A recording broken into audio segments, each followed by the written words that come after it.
মোৰ পত্নীয়ে ব্যৱসায় কৰিবৰ কাৰণে লোন লৈছে। লোন কোনে লয়? যাৰ লোন লোৱাৰ কেপাচিটি থাকে তেওঁ লোন লয়। অসম চৰকাৰ বা ভাৰত চৰকাৰৰ এনেকুৱা বহু আঁচনি আছে যি আঁচনিত লোন ল'লে ছাবচিডি দিয়ে। এগ্ৰিকালচাৰ ছেক্টৰত এই ছাবচিডি দিয়াটো মোটামুটি এটা পৰম্পৰা।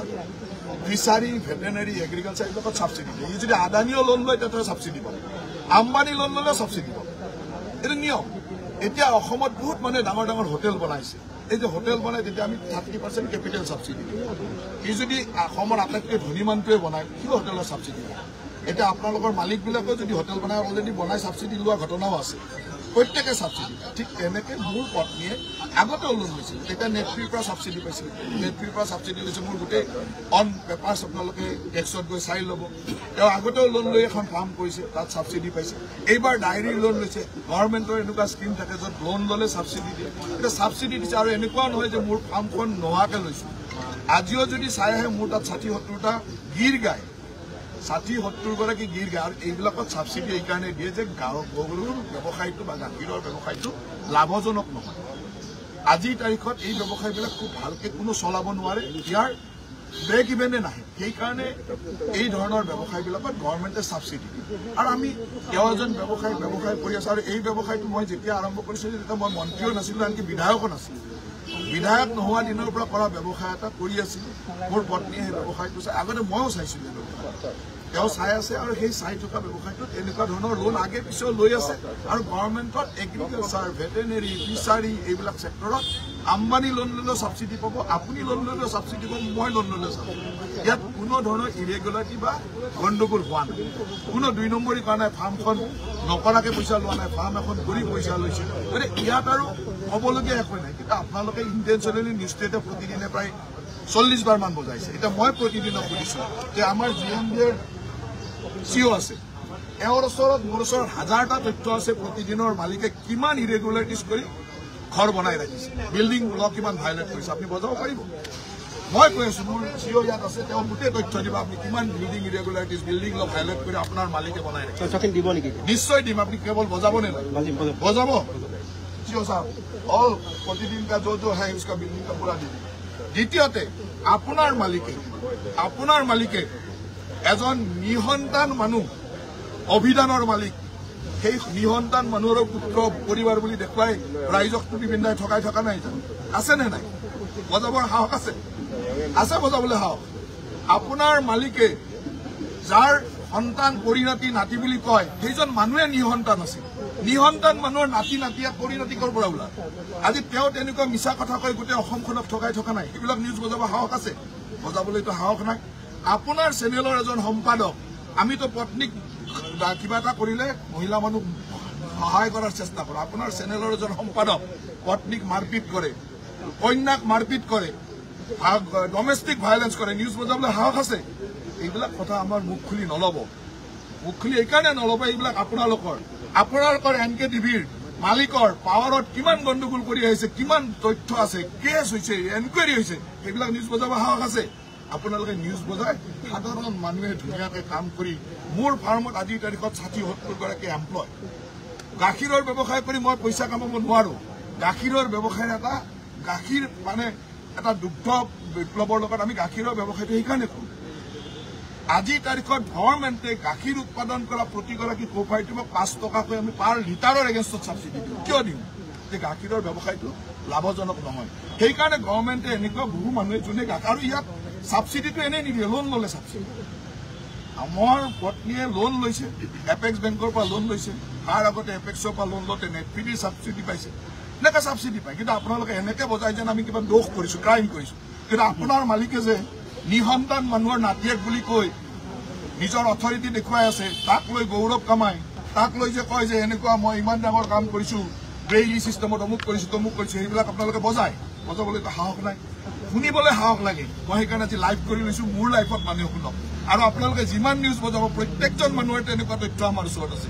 NKTVৰ মালিকৰ 1000টা তথ্য আমাৰ ওচৰত আছে, 1000টা তথ্য আছে। কিন্তু আপোনালোকে আমাক টাৰ্গেট কৰি এটা নিউজ এনেকুৱা ধৰণৰ অৰ্ডিনেৰী জেনেৰেলি মানুহ এজনে ছাবচিডি লৈছে আৰু তাত কোনো লোন লৈ ছাবচিডি লৈছে।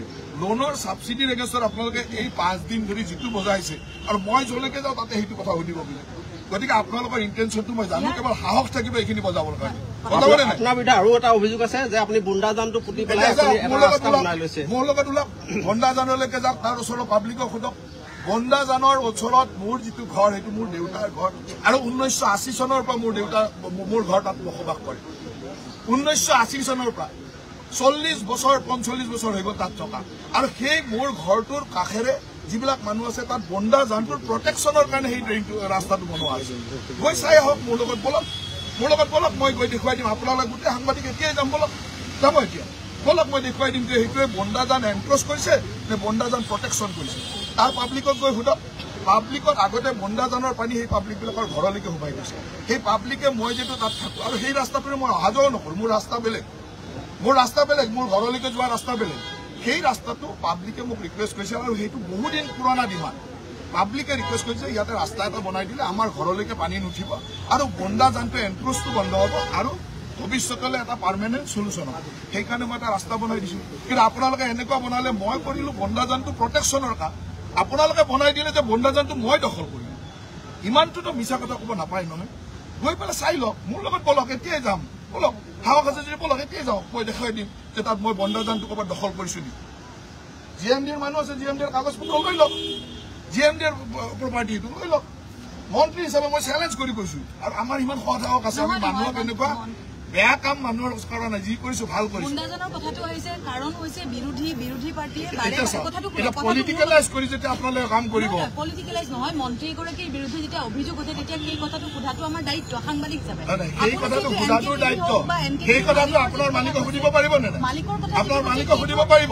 এতিয়া এই নিউজটো বজোৱাৰ পিছত আপোনাৰ মালিকে ৰাতি মদ খাই তাত আপোনালোকৰ মানুহক অসভ্য ব্যৱহাৰ কৰিব, সেইটো ভিডিঅ' ডাইৰেক্ট বজাই দিব পাৰিব? মোৰ তাত তেনেকুৱা ভিডিঅ' আছে, আপোনালোকৰ মালিকসকলে মদ খাই কৰা অভদ্ৰামী, মোৰ তাত আছে, বজাব পাৰিব? সাহস আছে? আছে নাই কওক, মোক সাহস আছে? সেইটো কথা প্ৰশ্ন সুধিছে, আপোনাৰ মালিকে কৰা বেয়া কামটো কেলে দেখুৱাওক। মই ক'লোতো মোৰ GMDৰ মানুহ আছে, তেওঁলোকক গোটেই তথ্য দিব। কালিৰ পৰা মই আপোনালোকৰ সেই বিল্ডিঙৰ ভাল কৰি ভঙা গোটেই ঘৰবিলাক ভাঙিব যাম, পুৰা লাইভ কৰক লাইভ। মোৰ GMDৰ মানুহ যাব, তেওঁ গোটেইখিনি বস্তু লৈ তাত ঘৰ ভাঙিব যাব, যে এইটো ইৰেগুলাৰ হৈছে, আপোনালোকে লাইভ বজাব পাৰিব? সাহস আছে? এই কথাবিলাক আমাক নক'ব, কাৰণ আমি কোনো অসৎ কাম কৰা নাই। কাৰণ আপোনালোকে লগে লগে ক'ব যে ৰাজনৈতিক শত্ৰুতাৰে তেওঁৰ ঘৰ ভাঙিব গ'ল, ৰাজনৈতিক শত্ৰুতা, সংবাদ মাধ্যমৰ ওপৰত আক্ৰমণ, সংবাদ মাধ্যমৰ মানুহৰ ওপৰত এনেকুৱা কৰিছে। আপোনালোকে 10টা কথা ক'ব। আপোনালোকে বেলেগৰ ডমেষ্টিক ভাইলেঞ্চ দেখুৱাই থাকে, আপোনালোকৰ সম্পাদকৰ ডমেষ্টিক ভাইলেঞ্চ কিয় নেদেখুৱায়? আপোনালোকৰ সকলোৱে জানে তেওঁ পত্নীক মাৰপিট কৰে, তেওঁৰ কন্যাৰ ওপৰত মাৰপিট কৰে, তেওঁৰ ডমেষ্টিক ভাইলেঞ্চ আপোনালোকে কিয় নেদেখুৱায়? কিমানটো সাহস আছে? সেই সাহসটো ৰাখিব। ময়ো এইখিনি কথা এইকাৰণে কৈছোঁ যে কোৱাৰ প্ৰয়োজন আছিল আপোনালোকক। আৰু মোৰ লগত বিশেষকৈ এই ধৰণৰ, মই যিহেতু আজিলৈকে কোনো বেয়া কাম কৰা নাই, কোনো অসৎ কাম কৰা নাই, কোনো চৰকাৰক ফাঁকি দিয়া নাই, সৎভাৱে যি কৰিছোঁ সেইটো কৰিছোঁ। গতিকে আমাৰ সৎভাৱে কথা কোৱাৰ সাহস আছে, আৰু এইখিনি কথা আপোনালোকে লাইভ আনকাট বজাই দিব, তেতিয়া আপোনালোকৰ সাহস আছে। প্ৰতিটো চেনেলক মই কৈছোঁ আনকাট বজাই দিয়ক। মই আপোনালোকৰ সকলোৰে প্ৰতি এটা আহ্বান যে মই কোৱা কথাখিনি যদি কিবা অসত্যতা আছে, সাহসেৰে বজাই দিয়ক। মই পুৰা চেলেঞ্জ ল'ম যে অসত্যতা যদি আছে মই তাক প্ৰমাণ কৰিম। অসত্যতা যদি আছে, আপোনালোক সকলোকে মই হাত জোৰে অনুৰোধ কৰিছোঁ যে কেতিয়াবা সমগোত্ৰীয় মানুহৰ ওপৰত বজাবলৈ বেয়া লাগে নহয়, একে মিডিয়া। গতিকে সমগোত্ৰীয় মানুহৰ ওপৰত কোনো মৰম নাৰাখাকে একেবাৰে সুন্দৰভাৱে বজাই দিবলৈ মই হাত জোৰ কৰি অনুৰোধ কৰিছোঁ। ভালকে বজাই দিয়ক, আৰু অসমৰ ৰাইজে জানি যাওক যে মই কি কৰিছোঁ, প্ৰতিদিনৰ মালিকে কি কৰিছে, NKTVৰ মালিকে কি কৰিছে, আৰু অন্যান্য কোনে কি কৰিছে, তথ্য আমাৰ ওচৰত ৰেডি আছে। আৰু মই with document, with proper authority লৈ মই কৈছোঁ যে এইকেইটা মই কোৱা কথাকেইটাৰ সত্যতা মই প্ৰমাণ কৰি দিম।